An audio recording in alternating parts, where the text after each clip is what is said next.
first made a short list, well, a pretty long list, in fact, of the main difficulties that we foresee in designing and implementing the landscape approach. The first one being on establishing a common definition, a common understanding of what would be the benefit of the landscape approach. The second one being on working on robust facts and data, starting from a very good understanding of where are the difficulties, the opportunities, the realities of the landscape on which we were working, which is also linked with the size of the landscape that we want to address. The third difficulty is the question of engaging a broader scope of stakeholders, government at all levels, smallholders, not simple, and also avoiding confrontation when we are, I mean, in Indonesia there's a lot of very heavy legacies, and it's difficult to overcome those difficulties and the tensions between local groups, local communities and big companies. So it takes time, it needs to build trust, and this is something that should be recognized. Main difficulty also is to identify alternatives, well, alternatives mainly to palm oil production from smallholders, but not only.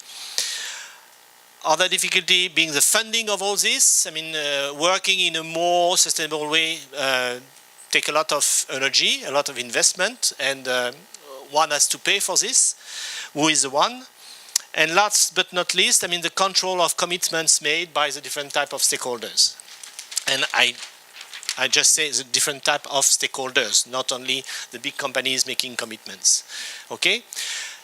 Basically, the type of solutions that we try to promote is to say that the landscape approach is good for all of you, for all of us, for all the stakeholders on a given landscape.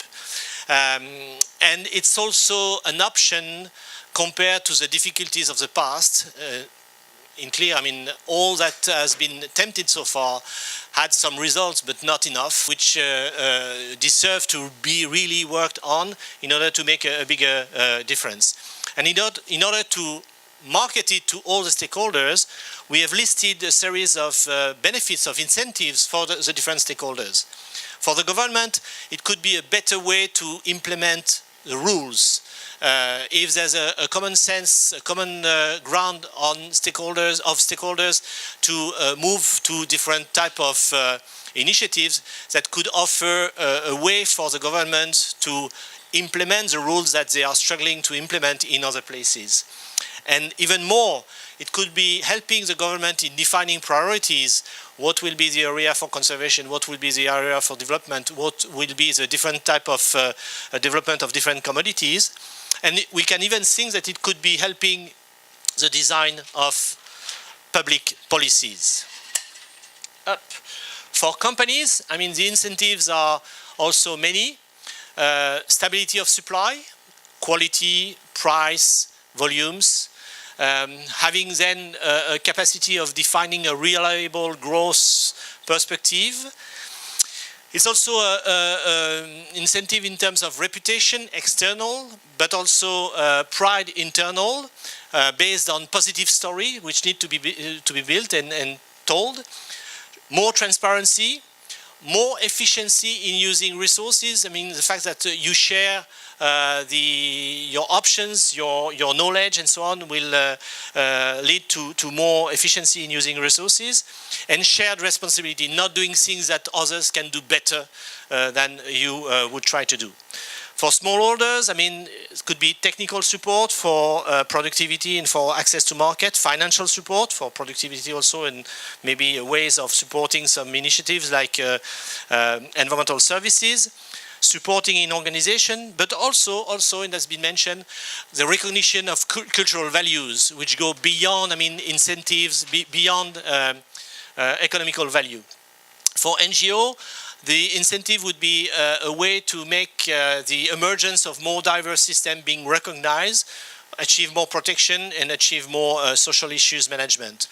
We had a big question mark around the alternative to palm oil, I mean, mainly for smallholders, and basically we found out that this is not really the problem. The problem is alternative to unsustainable palm oil, which will be sustainable palm oil, and we are confident that the landscape approach can help addressing this issue, allocating production area to the most adequate production area to palm oil production. So we are clear on the fact that the landscape approach is a method, is not a recipe. Yes, I'm speeding.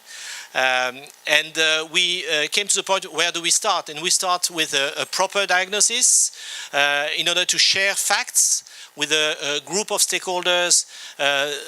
First of all, the most positive one, and the NGOs, local NGOs are a good entry point, and then enlarging the scope of the stakeholder engage, setting clear objective and establishing a reporting mechanism. And as part of this reporting mechanism, we know that there are already a set of indicators on environmental and social issues, but we would like to add more to this. A broad range of stakeholder engage. I mean, the broader the stakeholder cycle is, the better, the more robust the approach will be. Indication of the diversification of activities from smallholders, and not only the increase of average incomes for smallholders. Things which can be obvious, but it's important to mention it. Reduction of forest fires in Indonesia, that would be a very important element. And the capacity to package all this in a positive story, which would become even more powerful than the certification. Sorry for FSC and others, but that will be the solution in the long term. And one indication of the success of all this is a growing number of big companies willing to engage in landscape approach on the ground. Thank you very much.